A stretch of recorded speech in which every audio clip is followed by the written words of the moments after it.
PMC ప్రేక్షక దేవులందరికీ కూడా నమస్కారాలు తెలియజేసుకుంటున్నాం. పిఎంసి ఛానల్ ద్వారా అనేక రకాలైనటువంటి శీర్షికల్లో ఎంతో జ్ఞానాన్ని మనం సమాజానికి అందిస్తున్నాం. ఈ నేపథ్యంలో పత్రిజతో నా ప్రయాణం అనేటువంటి ఈ శీర్షిక ద్వారా అసలు వచ్చేటటువంటి సమాజంలో ఉన్న జనం పత్రికని ఎందుకు కలుస్తున్నారు, ఏం ఆశించి వచ్చారు, పత్రికని చూసినప్పుడు వాళ్ళ యొక్క స్పందన ఏమిటి, పత్రిక ఇచ్చినటువంటి జ్ఞానాన్ని అది శాఖాహారిగా మారమని కావచ్చు, రెగ్యులర్గా ధ్యానం చేయమని చెప్పి కావచ్చు, అవకాశం ఉన్న వాళ్ళంతా పిరమిడ్లు కట్టమని కావచ్చు, ఇటువంటి విషయాలన్నీ కూడా వాళ్ళు ఎలా గ్రహించి వాళ్ళ జీవితంలో వాటిని ఆచరిస్తూ సభ్య సమాజం కూడా ఆ వైపు నడిపేట కోసం ఆ ముమ్మరంగా ప్రయత్నాలు నడుపుతున్నాయి. ఇటువంటివన్నీ కూడా మనం వింటూనే ఉన్నాం. ఈరోజు అంకాపూర్ నిజామాబాద్ జిల్లాలో ఈ గ్రామంలో తిమ్లా సీడ్స్ గంగారాం గారు ఇప్పుడు మనతో ఉన్నారు. మరి వారు కూడా పత్రికని అలాగే కలిశారు కాబట్టి మరి ఇంత ఉధృతంగా వర్క్ చేస్తున్నటువంటి వారి విషయాలు ఎలా వచ్చారు, ఎందుకు చేస్తున్నారనే విషయాలు కూడా వారి ద్వారానే మనం అంతా కూడా తెలుసుకుందాం. సో నమస్తే గంగారాం గారు. నమస్కారం అండి.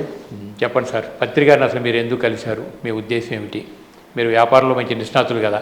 ముందుగా మన పిఎంసి ప్రేక్షకులందరికీ మా నిజామాబాద్ డిస్టిక్ తరఫున పిఎస్ఎస్ఎన్ తరఫున మరియు నవనాథ సిద్ధేశ్వర మహాపిరమిడ్ శక్తి క్షేత్రం తరఫున ధన్యవాదాలు తెలుపుకుంటూ ఈ యొక్క పత్రిజీతో నా ప్రయాణం ప్రోగ్రాం మన బ్రహ్మర్షి జక్కారావు సారు ఇటువంటి మంచి మంచి ప్రోగ్రాం చేయడం మా అందరికి చాలా ఆనందకరం. దాంతోపాటు ఆ ప్రోగ్రాంలో భాగంగా మా నిజామాబాద్ జిల్లాలోని ఆర్మూర్ మండలం అంకాపూర్లో ఈరోజు ఈ కార్యక్రమం నిర్వహిస్తున్నారు. వారికి శతకోటి ధన్యవాదాలండి. నమస్తే సార్, చెప్పండి. మేము ధ్యానంలోకి యోగా క్లాస్ మా యోగి భీమయ్య ద్వారా 2006లో వెళ్ళినప్పటికీ మేము ఆసనాలు ప్రాణాయామే అనుకున్నామండి. తర్వాత 2012లో ఏదైతే బ్రహ్మర్షి పితామహ పత్రిజీ పుట్టినరోజు సంబరాలు బోధనలో అప్పుడు పెద్ద ఎత్తున నిర్వహించారండి. అప్పుడు మా యోగి భీమయ్య గారు, మా యోగా మాస్టర్ గారుతో కలిసి వెళ్ళడం జరిగిందండి.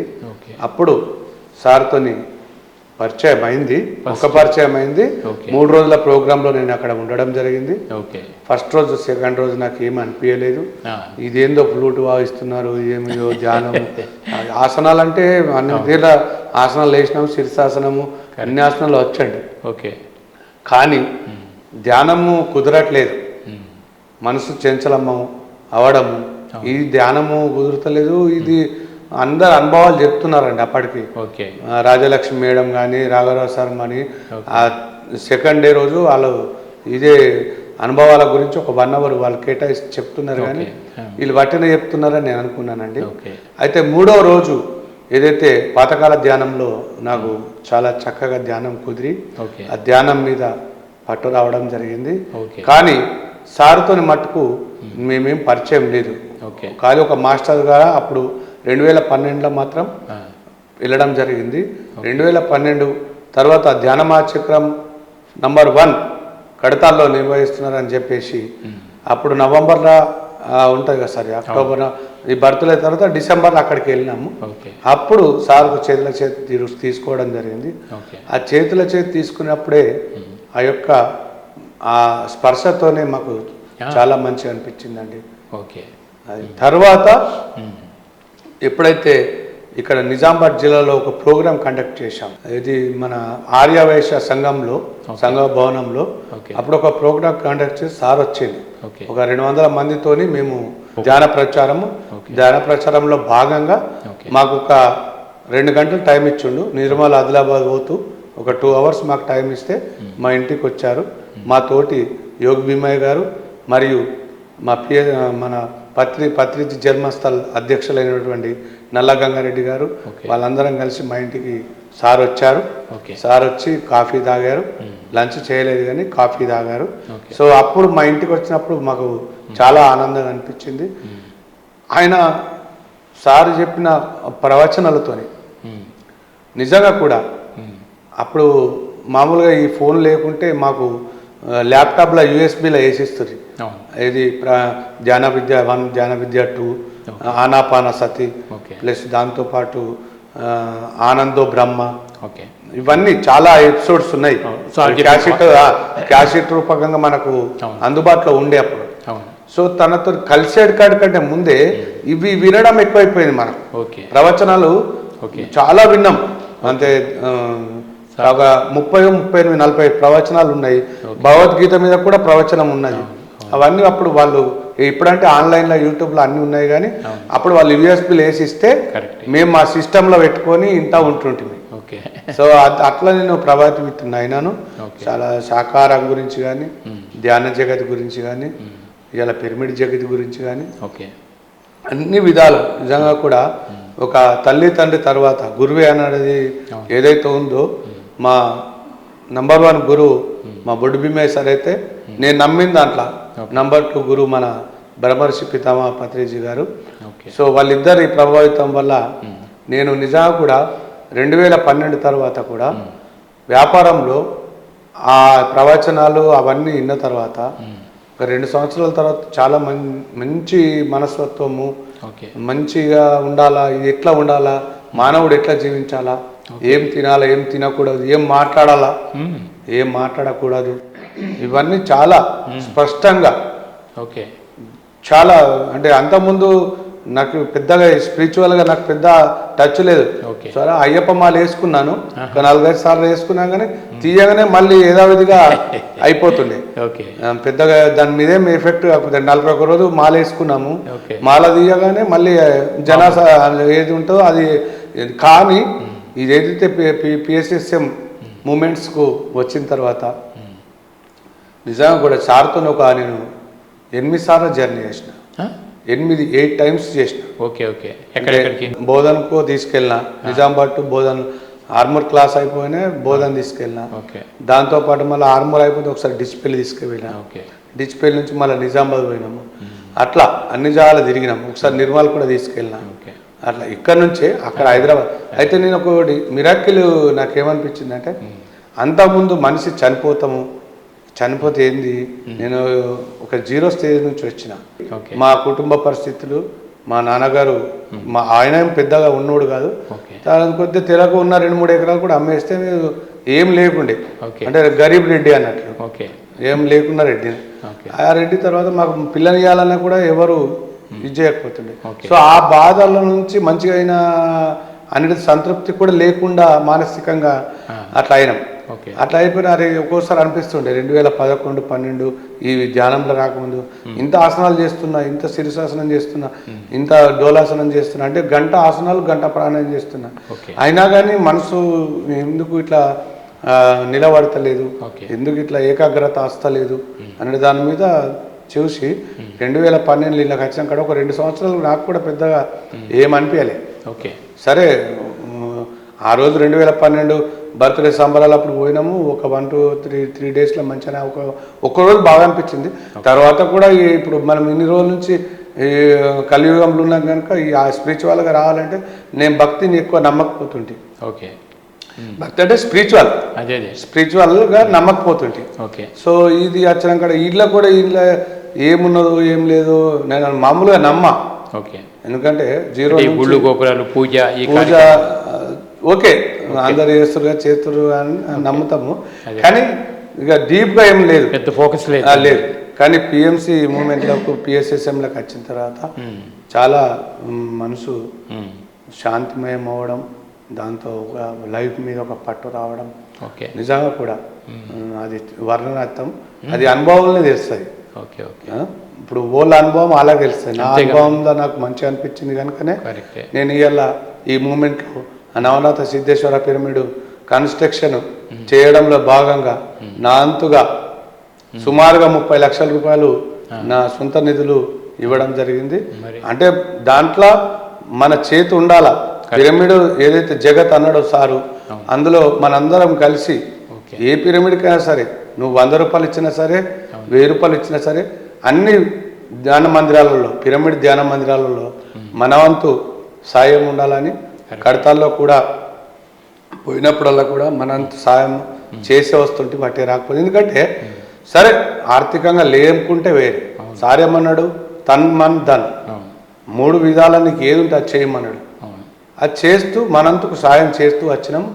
దాంతోపాటు ఇలా సంపూర్ణమైన జీవితం జీవిస్తున్నాం, ఎరుకతో జీవితం జీవిస్తున్నాం. ఓకే, ఏదో ఆగమాము అది కాదు, ఎరుకతోనే జీవితం మనం జీవిస్తున్నాం. అందులో భాగంగా ప్రతి ఒక్క మాస్టరు మనకు పరిచయం కావడం, ప్రతి మధ్యాహ్నమా చక్రానికి వెళ్ళడం, నా అందుకు వీలైనంత 3-4 రోజులు అక్కడ ఉండడం. 11 రోజులు మాత్రం ఎప్పుడు ఉండలేను, కానీ 3 to 4 days ప్రతిసారి ఒక అంటే ఎప్పుడు కూడా నేను మిస్ కాలే. 2012 నుంచి ఇప్పటి వరకు ఫస్ట్ ధ్యానమా చక్రం అక్కడ చాలా అయింది. అంటే అంతకుముందు గుంటూరులో అయింది, అది నాకు తెలియదు.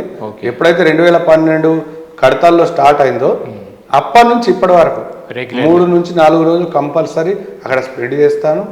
ఆ ధ్యానం యొక్క ప్రాముఖ్యత మనకు మనస వాచ కర్మేన మనకంతా తెలిసింది కనుక మనతో ఆయన సాయం చేస్తూ ఆ యొక్క అమృతాన్ని మనం స్వీకరిస్తూ ఆ జ్ఞానాన్ని మనం పొందుతున్నాం అన్నట్టు. బాగుంది, చాలా బాగుంది. ఇప్పుడు అక్కడ కట్టాలు వెళ్ళినప్పుడు సామూహిక ధ్యానం నడుస్తుంది కదా, ఆ 1000 మంది కలిసి కూర్చుంటారు అక్కడ. ఆ 3 గంటల సిట్టింగ్లో 3 గంటలు కూర్చునే వాళ్ళే మీరు? 100% కూర్చున్నాం. 3 గంటలు ఫస్టే, ఇంకా 10 నిమిషాల ముందే కూర్చుండి ఏదైతే మా ప్రొద్దునప్పుడు నా సంగీత నాద ధ్యానం 3 గంటలు ఏదైతే 4:30 to 8 o'clock వరకు ఉంటుందో అది కంపల్సరీ 100% అటెండ్ అవుతామండి. అది లేకపోతే దాని సార్థకత లేదు కదా. మనము పోతున్నదే మార్నింగ్ పాతకాల ధ్యానంకి వెళ్ళాలి, అది కంపల్సరీ మస్ట్ అటెండ్ చేయాలి కంపల్సరీ. లేకపోతే ప్రవచనం ఓకే, ప్రవచనాలు కూడా వినవచ్చు, ఆత్మజ్ఞానం తీసుకోవచ్చు, కానీ ఈ 3 గంటల ధ్యానమే మెయిన్ అంటే నా ఎక్స్పీరియన్స్ ప్రకారం. రాత్రికి మనకు కల్చరల్ ప్రోగ్రామ్స్ ఉంటాయి, అవి వింటూ ఇవి వింటూ అన్ని వింటూ 3 గంటలు కంపల్సరీగా ఆ యొక్క ధ్యానంలో ప్రతి ఒక్కరు పాల్గొనాలా. ఒకవేళ ఇంతకుముందు ఎవరైనా స్కిప్ చేసి ఉంటే కూడా అది చాలా నాకు తెలిసిన మటుకు చాలా తప్పది. మనం ఆ ఏదైతే పాతకాల ధ్యానాన్ని 100% వాడుకునాలని నా అభిప్రాయం అండి. అంటే మన శక్తివంతం అవటానికి ఉపయోగం సామూహిక ధ్యానం ద్వారా. రైట్, అప్పుడు మీరు ఎట్లా ఫీల్ అయ్యేవాళ్ళు సార్? 3 గంటలు ధ్యానం ఉన్నప్పుడు మీ ఎక్స్పీరియన్స్ ఎట్లా అనిపించేది మీకు? 3 గంటల ధ్యానం తర్వాత ఏదైతే మనకు అంటే నాకు తెలిసిపో అంటే ఒక ½ an hour థాట్స్ వస్తూ ఉండే, తర్వాత ఆ మ్యూజికల్ ఉన్నా కానీ నేను శూన్య స్థితికి వెళ్ళిపోతా. వెళ్ళిపోయిన తర్వాత ఇక మామూలుగా ఎనర్జీ తీసుకున్నట్లుండదు అది. ఇక ఆనందం అది చెప్పలేము, ఎవరికి వాళ్ళే అనుభవిస్తారు తప్ప. అది ఇప్పుడు మనం సపోజ్ ఒక వంకాయ కూర ఉందండి, వంకాయ కూర టేస్ట్ చేస్తేనే మనకు దాని రుచి తెలుస్తుంది. ఈ ధ్యానం కూడా 3 గంటల ధ్యానం పొద్దున పథకాల ధ్యానం చేస్తే మామూలుగా ఉండదు. అది ఇక మనకున్న ఎనర్జీ, మనకున్న శక్తి మనకు రెట్టింపు కాదు 10 రెట్టింపు అయి మన శాంతి సస్య సామలం అయిపోతుంది. తర్వాత కూడా సార్ మెసేజ్ ఇస్తాడు, ఆ మెసేజ్ కూడా కంపల్సరీ డైలీ ఒక మెసేజ్ ఇస్తాడు. అప్పుడు సార్ ఉన్నప్పుడు సారు బాడీ వేకెట్ చేసిన తర్వాత కూడా ఇస్తున్నారు, అప్పుడు కూడా నువ్వు వింటుంటే ఇప్పుడు కూడా ఆ సారాంశం అని విన్నాకనే టిఫిన్కి వెళ్తుంది తప్ప కంపల్సరీ డైలీ మెసేజ్ ఒక మెసేజ్ విన్న తర్వాతనే టిఫిన్కి వెళ్తుంటే చాలా బాగా అనిపిస్తుంది. అంటే పూర్తి యోగ స్థితిలో ఉండిపోతాను మీకు చెప్పాలంటే. అంటే 3 గంటలు ఒక అరగంట సేపు ఆలోచనలు వచ్చినప్పటికీ మిగతా 2-2.5 గంటల సేపు మీరు ఒక తన్మయత్వం అంటే మీలో మీరు ఉండిపోతారు. అంటే యోగ స్థితి అన్నారు. ఆ రోజు పతంజలి చెప్పిన, మరి బుద్ధుడు చెప్పిన, పత్రికారు చెప్పిన యోగ స్థితి అంటే యోగ చిత్తవృత్తి నిరోధ అని అన్నారు. చిత్తంలో వృత్తులు అంటే ఆలోచనలన్నీ ఆగిపోయినటువంటి శూన్యస్థితి ఏదైతే ఉందో అది మాత్రం యోగస్థితిగా గుర్తించారు. కాబట్టి మీరు ఇప్పుడు అఖండ ధ్యానంలో దాదాపు 2.5 గంటలు ఆ శూన్యంలో ఆ యోగ స్థితిలో మీరు ఉన్నారంటే ఎంత అపారమైనటువంటి సుశక్తి, ప్రాణమయ శక్తి మనలో నింపబడుతుందో అది ఊహకు అందేది కాదు. మీరన్నట్టుగా అది అనిపించి తెలుసుకుంటామే అట్లా. ఎందుకంటే మళ్ళా శూన్యస్థితిలో ఉన్నా కానీ ఎరకతో నిద్రపోవడం కాదు, ఎరకతోని నిద్రపోవడం కాదు. నిద్రపోవడం వేరే, ధ్యానంలో శూన్యస్థితి ఉండడం వేరే. అంటే అది అనుభవించిన వాళ్ళకి తెలుస్తుంది. అది చాలా బాగుంటుంది. ఎవరైనా ఇంకా రావాలనుకుంటే ఈ ధ్యానము మన ధ్యానం, నేను చాలా ధ్యానం, నేను ఆల్రెడీ విపాసన ధ్యానంకి వెళ్ళానండి. అది మరీ కఠినం అండి. 10 days నేను కోర్సు తీసుకున్నాను, కానీ అది మాట్లాడనియరు, చేయనియడు వాళ్ళు. ఇక మరి మార్నింగ్ 4:30 నుంచి ఈవినింగ్ 9 వరకు ఒక 1-2 hours మనకు స్నానానికి దానికి ఇస్తారు. అది కూడా ఏం మాట్లాడనియరు. నేను తట్టుకోలేకపోగా 8 రోజులకి వచ్చేసిన. అంటే మనది ఎట్లా అంటే మన ఇండియాలో ఎట్లయితే గవర్నమెంట్ మనం బతుకుతున్నామో ఓకే. అట్లా స్వేచ్ఛ జీవులం. నువ్వు ధ్యానం చేసుకుంటావా ఏం చేసుకుంటావా చేసుకో, కానీ ఎటు పెట్టి లాస్ట్కు స్పిరిచువల్గా ఆధ్యాత్మికంగా ఉండు. ఇంకోళ్ళకి నష్టం చేయకు, ఇంకో ప్రాణికి నష్టం చేయకు, Right. ఇంకో జీవికి నష్టం చేయకు అనేది మన ఇంటెన్షన్. ఇప్పుడు విపాసన వేరే ధ్యానం ఉన్నది, అమెరికా మేర రూల్ అంటే రూల్, పాటించాలంటే పాటించాలి, కంపల్సరీ పాటించాలి, లేకపోతే వాళ్ళు వచ్చి కాళ్ళే మొక్కుతారు. అటువంటి దాంట్లో పోయి నేను 8 డేస్కే పారేసేసిన. ఓహో. తర్వాత మళ్ళా ఇది చేస్తుండగానే 2016 పోయి వచ్చిన 10 రోజులు నాగార్జున సాగర్ పోయి వచ్చిన. ఓకే. 8 రోజులకు 7 రోజులకు మారొచ్చిన. అదే అట్లా. కానీ మనది ఎట్లా అంటే ఫ్రీడమ్, స్వేచ్ఛ. దాన్ని మనం దాన్ని నెగిటివ్గా వాడుకోవద్దు, పాజిటివ్గానే వాడుకున్నాలని నా అభిప్రాయం. సద్వినియోగం చేసుకోగలి సద్వినియోగం ఫుల్. దానికి ఉన్న దాంట్లో మనకు ఆ 3 గంటల ధాన్యం కానీ ధ్యానం కానీ, దాంట్లో తినడం కూడా సాత్వికంగా తినడం ఎట్లంటే ఏదో కడుపు నిండా తినద్దు. సార్ ఏమన్నాడు, 75% నీకు ఎంత అవసరమో 75-50% తింటేనే అది మంచిగా ఉంటుంది. నువ్వు 100% మెక్క ఈడిదాకా పీకల దాకా తింటే అది కరెక్ట్. అంటే ధ్యానామృతం తీసుకో, మీరు ఏదైనా భోజనం చేయండి, కానీ ఎప్పుడు కడుపు 60% 70% ఉండాలా అనే దాని మీద అది బాగా నాకు ఎప్పుడు యాదికొస్తా గుర్తుకొస్తూ ఉంటుంది.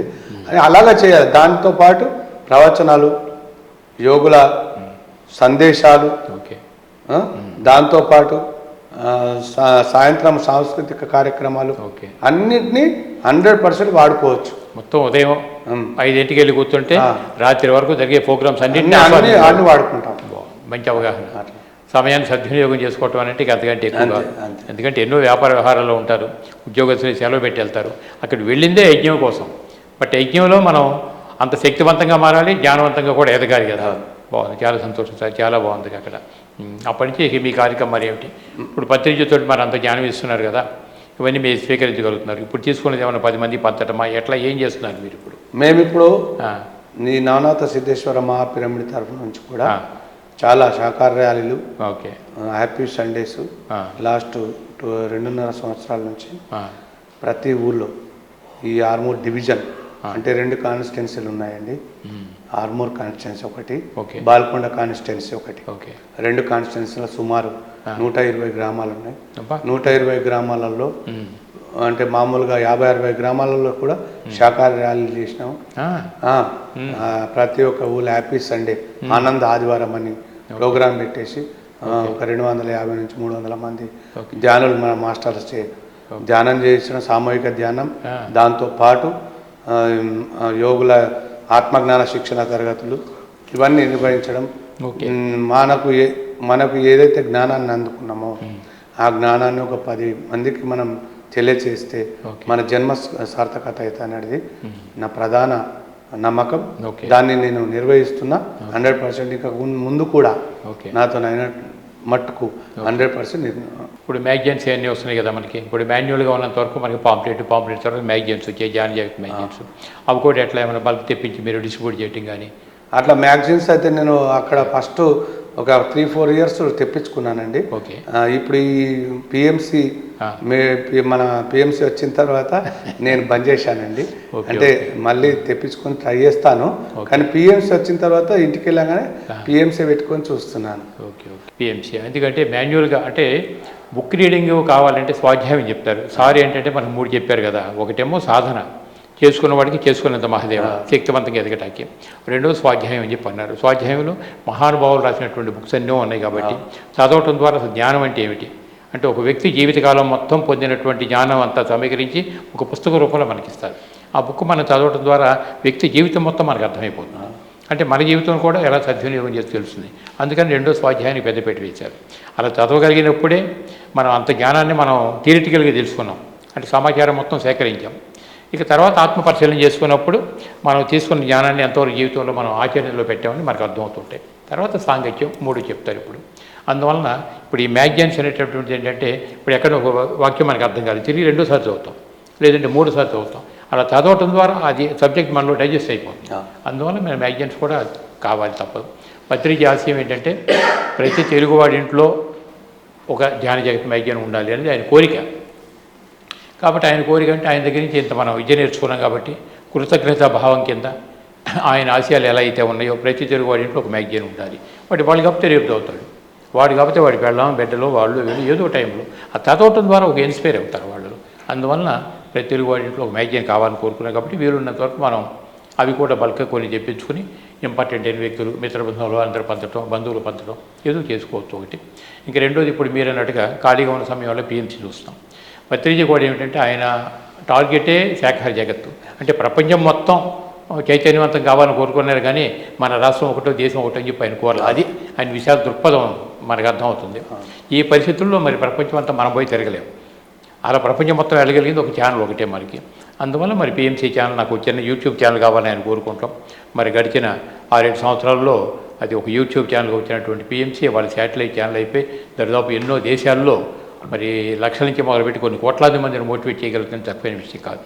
అందువల్ల పత్రిక అంతిమ విషయం అంతా కూడా జారి జగత్తు ప్రపంచం అంతా అవ్వాలని అన్నది దాని ద్వారా అవుతుంది. కాబట్టి పిఎంసి మన ఛానల్ అనుకుంటున్నాం. కాబట్టి ఫైనల్గా మరి పిఎంసిని మనం ఆర్థికంగా ఎట్లా బలోపేతం చేస్తున్నాం. పిఎంసి అనేది మన పత్రిక సార్ యొక్క మానస పత్రిక. అవును, దాని అందరిని మనం కలిసి కట్టుగా మనందరం కాపాడుకున్నాం. ఓకే ఓకే, దాంట్లో అంబాసిడర్గా మనం జాయిన్ కావాలి. కరెక్ట్. అంటే కొంతమంది ఇప్పుడు మన ఆనంద్ సార్ ఏమంటుండే అంటే మీ వీలైనంత 200 కానీ 500 కానీ మంత్లీ మనం దాన్ని కాంట్రిబ్యూట్ చేసి దాన్ని కాపాడుకుంటేనే మనము నిజమైన పిఎంసి ఒక 10 మందికి చెప్పి దాన్ని కాపాడుకుంటే మనకు ఒక సార్థకత అవుతుందని నా ఆలోచన. దాంతోపాటు అంబాసిడర్గా అయినాను. 100% దాన్ని అట్లనే కొనసాగిస్తాను. సారు మానస పుత్రిక ఏదైతే పిఎంసి ఉందో మనందరి బాధ్యత కలిసి కట్టుగా దాని అందరినీ కాపాడుకోవాలని అందరం కూడా పిఎంసి గురించి అడ్వర్టైజ్ చేస్తున్నాము. చేయాల్సిందే, చేస్తాం. మన కర్తవ్యం అదే కదా. ఫైనల్గా ధ్యాన జగత్ అంటే మనం పోయి ప్రపంచం తిరగకపోయిన పత్రిక గారి భావాన్ని మనం కూడా ఏకీభవించి చేస్తే మనం కూడా ప్రపంచం తిరగటంలో మన పాత్ర మనం పోషించిన వాళ్ళు అవుతాం. వెరీ హ్యాపీ సార్, చాలా సంతోషంగా ఉంది. ఇక ఈ ధ్యానంలో మీకు ఇప్పుడు థర్డ్ డే ఎక్స్పీరియన్స్లు అని, యాస్ట్రల్ ట్రావెల్స్ అని ఇలాంటివన్నీ ఉంటాయి కదా, అలా మీకు కూడా ఏమైనా ఉన్నాయా? అంటే నాకు ఏమైంది సార్, అదే మేము 2 ఇయర్స్ 2012 నుంచి 2014 దాకా కూడా నాకు ఏమనిపించలే. సరే ఓకే, అంత ముందర కంటే బెటర్గా అనిపించింది.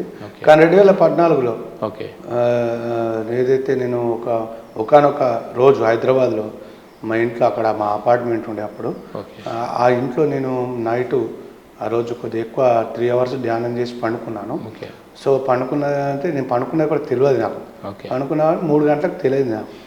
సో 3 గంటలకు తెలియనాక మళ్ళీ ఇక వాష్రూమ్ పోయేసి మళ్ళీ కూర్చున్నాను ధ్యానంలో. చిన్నగా ఫ్లూట్ పెట్టుకొని కూర్చున్నాను. సో అప్పుడు నాకు మేబీ 5 గంటలు అనుకుంటాను, అంటే 2 గంటలు అప్పటికే కూర్చుని అయిపోయింది. ఇంకా నేను టైం కూడా చూసుకోలేను. కాకపోతే ఆ రెడ్ లైట్, మనం ఇంతకుముందు పాత రెడ్ లైట్ ఏదైతే రెడ్ లైట్ అంటే లైటు, ఆ లైటు రావడం జరిగింది. లైట్ వచ్చేసి మొత్తం క్రాంతిమయం అయిపోయి ఇంకా ఆ 1 అవర్ నేను అసలు ఆ అనుభూతి అసలు చెప్పలేని అనుభూతి అన్నట్టు. దూది పింజమీరంగా అయిపోయింది నా మనసు అంతా. నేను లేస్టోళ్ళకి 6 అయింది. మళ్ళీ 3 అవర్స్ బట్టినే అట్లా కూర్చుండిపోయినాను. ఆ రోజు నాకు వచ్చిన అనుభూతి ఇప్పటి వరకు రాలేదు. ఒకసారి మాత్రం వచ్చింది అని, ఇప్పటికి కూడా వస్తాయి కానీ అంత పెద్ద మొత్తంలో రాలేదు. సో దాని అంటే నేను మన మాస్టర్స్ చెప్పిన అనుభవాలలో నేను చూసింది ఏంటంటే అది థర్డ్ ఐ ఓపెన్ అయిందని చెప్పేసి నేను భావించిన. తర్వాత కూడా మన మాస్టర్స్కు షేర్ చేసుకుంటే కూడా నా అనుభవం, బాబు నీకు అది థర్డ్ ఐ ఓపెన్ అయింది, నీకు అంటే ఎటువంటి తిరుగులేదు ధ్యానంలోని చెప్పడం జరిగింది. ఆ రోజు మటుకు నాకు చాలా 3 గంటల ధ్యానంలో లాస్ట్ 1 గంట ముందు అంటే నాకు టైం కూడా తెలియదు. బట్ ఆ లైట్ మాత్రం వెలిగి మొత్తం ఆ రోజు నేను హల్కగా అంటే దూది పింజమేలా ఆ రోజు మొత్తం అసలు ఏంది ఇంత మంచిగా అసలు ఆ రోజు ధ్యానం గురించి తెలిసింది అన్నమాట. ధ్యానం యొక్క ప్రాముఖ్యత ఆరోగ్యపరంగా, ఆర్థిక పరంగా, సామాజిక పరంగా, అన్ని పరంగా కూడా మనకు ఈ రోజు వరకు చాలా మంచిగా మాట శుద్ధి, ఆత్మశుద్ధి, జ్ఞానశుద్ధి, అజ్ఞానంలోకి జ్ఞానంలో పడ్డాం అని ఆల్రెడీ నాకే ఒక్కోసారి అనిపిస్తాయి. ఎందుకంటే మా విలేజ్లల్లో నాన్ వెజ్ కానీ మందు కానీ ఇదంతా బాగా, ఎందుకంటే తెలంగాణ స్పెషల్లీ మా రెడ్డి ఏదైతే కమ్యూనిటీ ఉందో కమ్యూనిటీల పంచాదులు ఇవన్నీ ఎక్కువగా ఉంటాయి. సో అందులోకించి నేను బయటపడ్డ చాలా మంచిది. అంతే. నేను ఇప్పుడు ఏ పంచాయతీలకు వెళ్ళాను, ఆ, ఏ దాంట్లో గుసలాటకు కూడా వెళ్ళాను. ఆ, నన్ను పిల్లర్ కూడా, బంధువర్గంలో ఎవరు? ఎందుకంటే ఆయన మా ధ్యానం అనుకుంటుంది అనుకుంటే తిరుగుతాడు అని చెప్పేసి ఓకే. నన్ను పిల్లర్ కూడా చాలా మంచిగా అయిపోయింది అది. Okay okay. ఎందుకంటే నా వ్యాపారాన్ని మంచిగా చేసుకుంటున్నా, ఓకే. ఎటువంటి గలాటాల పోతలేను. ఓకే. మంచిగా సాయంత్రం కానీ ఫ్యామిలీతో గడుపుతున్నాను. ఓకే. పొద్దున్న ధ్యానం చేసుకుంటున్నా, యోగా చేసుకుంటున్నా. ఈ రోజు కూడా యోగా చేస్తాం మళ్ళీ కంపల్సరీ. యోగా గంట ఆసనాలు వేస్తే గంట ప్రాణాయామం. మాది ఒక 30 మంది గ్రూప్ ఉంది. ఆ గ్రూప్లో మేము కూడా ఇప్పటికి ఆ 2006 సంవత్సరం ఏదైతే భీమయ్య సార్, మా యోగి భీమయ్య గారు ఉన్నారో, ఆ సారు పెట్టిన పేరుతోనే అప్పుడు భారతీయ యోగా విద్యాపీఠం అని పెట్టిండు. తన భారీ వెంకట చేసిన కూడా మేము శ్రీ యోగి భీమయ్య యోగా సెంటర్ అని పెట్టుకున్నాము. ఇప్పటికి కూడా చాలా ఆనందంగా హ్యాపీగా జీవిస్తున్నాను. హఠ యోగ ప్రక్రియ ఏం చెప్పి అంటాం. యోగం జనగా బయట సమాజం అంటే యోగా యోగా అని అంటాం. యోగం అనేది కలయిక. దేనితో కలయిక అంటే జనరల్గా యోగాభ్యాసం అనేసరికి ముందు హఠయోగ ప్రక్రియలు వస్తాయి. శరీరం కంఫర్ట్గా ఉంటేనే కదా మనం ఏదైతే చేసేది. హఠయోగలో రకరకాల ఆసనాలు వేయటం ద్వారా బాడీ అంతా కూడా ఫ్లెక్సిబిలిటీగా ఉంటుంది. కాబట్టి కదలకుండా 3 గంటల సేపు కూర్చోవాలంటే బాడీ సహకరించాలి కదా మనకి. అందువల్ల పూర్వం హఠయోగ ప్రక్రియలు చెప్పేవాళ్ళు. అది అయిన తర్వాత అలసిపోయిన శరీరం రెస్ట్ కావాలి కాబట్టి శవాసనం అని చెప్పి ఫైనల్గా వేసేవాడు. శవాసనం శరీరం పూర్తిగా రిలాక్స్ అయిపోతుంది అప్పుడు పూర్వం. ఇప్పుడు మనకేంటంటే ఇప్పుడు మనం చేసే శ్వాస మీద చేస్తే కూడా రాజయోగం కింద వస్తుంది. ఇంకా రాజయోగం అంటే ఈ హఠయోగ ప్రక్రియలో కొద్దిపాటి ఎక్సర్సైజ్, అది వాకింగో, జాగింగా, రన్నింగా, ఆసనాల, సూర్య నమస్కారం ఏదేం చేసుకోవచ్చు. బట్ ఇక రాజయోగం అనేది సరికొచ్చరికి అంటే తులసి శ్వాస మీద చేస్తాను రాజయోగం. ఎందుకంటే భగవద్గీత నుంచి మనకు అన్నీ చెప్తున్నాయి. నేను అనేది దేహం కాదు, నేను అనేది ఆత్మ పదార్థం అనేది. బట్ ఆత్మ పదార్థం అంటే అది చైతన్య పదార్థం కాబట్టి అంతర్గత అది ఉంటేనే కదా ఈ కదలికలన్నీ. బట్ అది వెళ్ళిపోతే అది ఉందా లేదని జరిగేటకి శ్వాస ఒకటే ఆధారం. కాబట్టి ఏ శ్వాస అయితే జీవనాధారమో దాని ద్వారా మనలోకి మనం ప్రయాణం అయితే నిజమైనటువంటి నేనే అనబడే ఆత్మ పదార్థం అది అనుభూతి చెందుతాం. ఒకసారి అనుభూతి చెందితే ఇంకా జీవితం అంతా స్వభావమానమే. తృప్తికి మించిన ఆనందం లేదని అంటాం. తృప్తి లాస్ట్ సార్ ఫైనల్ ఏముంటుంది సార్, కంపల్సరీ మనం ఎంత మట్టుకు ఎరుకలో జీవిస్తున్నాం, ఎంత మట్టుకు ఆనందంగా జీవిస్తున్నాం. కరెక్ట్. ఇప్పుడు 1000 కోట్లున్నా 100 కోట్లున్నా కానీ ఎప్పుడు ఆడ అల్లారితో ఆ ధ్యానం మాట్లాడుకుంటేనే అదే ఆడ అల్లారా ఫోన్లోనే ఇంకా డబ్బులు ఇంకా ఆడ అల్లనే పోతాడు. లాస్ట్కి ఏం తీసుకుపోతాడు? ఏం తీసుకపోతాడు అల్లారనే తీసుకుపోతాడు అల్లారితోని. అందుకోసం మనం ఉన్నంత రోజులల్లా ఎంత ఆనందంగా ఎంతకి మేలు చేస్తున్నాము, మనలో మనము ఎరుకతో జీవిస్తున్నాము అనే దాని మీదనే అదే పెద్ద యోగం. అంటే జనరల్గా భౌతిక ప్రపంచంలో ఏమిటంటే ధనం మూలం ఏదో జగత్ అంటాడు. రూపాయి లేకపోతే జీవితం ఏమీ లేదు భౌతిక ప్రపంచం అంతా. కాబట్టి ఎంత కావాలి అనేది కొద్దిపాటి వివేకం. బట్ ఎంత సంపాదించినా భౌతిక సంపద కంటే జ్ఞాన సంపద అనేది అపారమైన గొప్పది. ఎందుకంటే అది ఇహానికి పరానికి వండి తెచ్చే జ్ఞాన సంపద. అందుకని దానికి పెద్దపేట వేయటం జరిగింది అనుకోండి. అలానే వ్యాపార వ్యవహారాలు మానమనే కాదు, సంసారంలో ఉండి నిర్వహణ పొందమని భగవద్గీత కూడా చెప్పిందంటే సంసారంలో ఉండాలి. తల్లి, తండ్రి, భార్య, బిడ్డ అన్నీ ఉంటాయి. చేసే వ్యాపారం చేస్తూ బట్ మిగతా సమయాన్ని సద్వినియోగం చేసుకోవటమే మనం రాజయోగంలో మనం చేసేటువంటి ప్రక్రియ. సో వెరీ హ్యాపీ సార్, చాలా బాగుంది. ఇంకా బుక్స్ అవి ఖాళీగా ఉన్నప్పుడు ఏమో చదువుతుంటారా? చదువుతానండి. చదువుతుంటాను. భీమయ్య సార్ చెప్పిండు ఎప్పుడైనా బుక్స్ జ్ఞానం అనేది చాలా మంచిది. ఇప్పుడు ఎందుకంటే ఎంత మటుకు యూట్యూబ్ చూసినా, నువ్వు మొబైల్ చూసినా కానీ నువ్వు పండుకునే ముందు ఒక 2 పేజీలు బుక్ చదువుకొని పండుకోమన్నాడు. Okay okay. సో ఒక యోగి ఆత్మకథ చదివినాను, రహస్యం బట్ట బయలైంది చదివినాను, ఓకే, శ్వాస విజ్ఞానం చదివినాను. Okay okay. కానీ అది సుప్రీం. అంటే నాకు తెలిసినంత బుక్ రీడింగ్ అనేది సుప్రీం. అంటే చాలా డైలీ ఒక 3-4 పేజీలు చదివినాం అనుకోండి, చాలా మంచిది. అది కూడా చేస్తాం, బుక్లు అన్నీ ఉన్నాయి నా దగ్గర. అట్లాగే ఫైనల్గా మీరు మన పిఎంసి ప్రేక్షకులని ఉద్దేశించి మీరు ఇచ్చే సందేశం. మన పిఎంసి ఏదైతే బ్రహ్మర్షి పితామహ పత్రిజీ కలలుగన్న మానసపత్రిక పిఎంసి మనది, మన పిఎంసి మన బాధ్యత. అందుకోసమే పిఎంసిని అందరి చేత చూయిద్దాం, ప్రచారం చేద్దాం. పిఎంసికి తన్ మన్ ధన్ అంటే మనతో సాయమైనంత మనందరం చినుకు మారుతూనే సముద్రం వాగుపోయి గంగపోయి సముద్రంగా మారుతుంది కనుక మనందరం తలా ఇంత చేయి వేసి ఆ యొక్క పిఎంసిని కాపాడుకుందాము. సార్ యొక్క సాధనని ప్లస్ సార్ యొక్క ఆలోచనని అందరం కలిసి మనము నెరవేర్దామని కోరుకుంటూ ప్రతి ఒక్కరికి ఈ యొక్క అవకాశం ఇచ్చిన మీ అందరికీ ధన్యవాదాలు తెలుపుకున్నాను. ఇది మాస్టర్స్ విన్నారు కదా, కొంతమంది ఎంతో చెప్తుంటారు, కొంతమంది కొద్దిపాటి చెప్పిన దాని కంటెంట్ చాలా ఇంపార్టెంట్. మనకి ఎంతో తృప్తికరమైనటువంటి జీవితం జీవిస్తున్నారు ఆయన. వ్యాపార వ్యవహారాలు నిష్ణాతులు అయినప్పటికీ కూడా సార్తో ఒకసారి పరిచయం అయినప్పటికీ కూడా యజ్ఞం అని అంటేనే ఏమిటి, దాన్ని ఎలా సద్వినియోగం చేసుకోవాలన్నప్పుడు ప్రతి సంవత్సరం యజ్ఞానికి రావటం, 3 గంటల అఖండ ధ్యానంలో అపారమైన శక్తివంతంగా ఉంటూ ఆ సమాచారం అంతా సేకరించుకుని చేయగలుగుతారంటే యజ్ఞాలు యాగాల్లో ఉన్నటువంటి గొప్పతనం ఏంటో మనకు అర్థమవుతుంది మనకి. అట్లాగే మనం కూడా ఏంటంటే రాబోయే రోజుల్లో పిఎస్సిఎస్ మూవ్మెంట్లో ఎన్నో కార్యక్రమాలు నడుస్తున్నాయి. డిసెంబర్లో జరిగేది మెగా ప్రోగ్రాము కట్టాల్లో నడుస్తున్నాయి. అలాగే ఉగాదిలో నడిచేటప్పుడు పేరవరంలో నడుస్తుంటాయి. బుద్ధ పౌర్ణమి సెలబ్రేషన్ బెంగళూరులో నడుస్తుంటాయి. ఇవి కాకుండా ఎక్కడికక్కడ మనకు అనేక రకాలైనటువంటి కార్యక్రమాలు నడుస్తున్నాయి.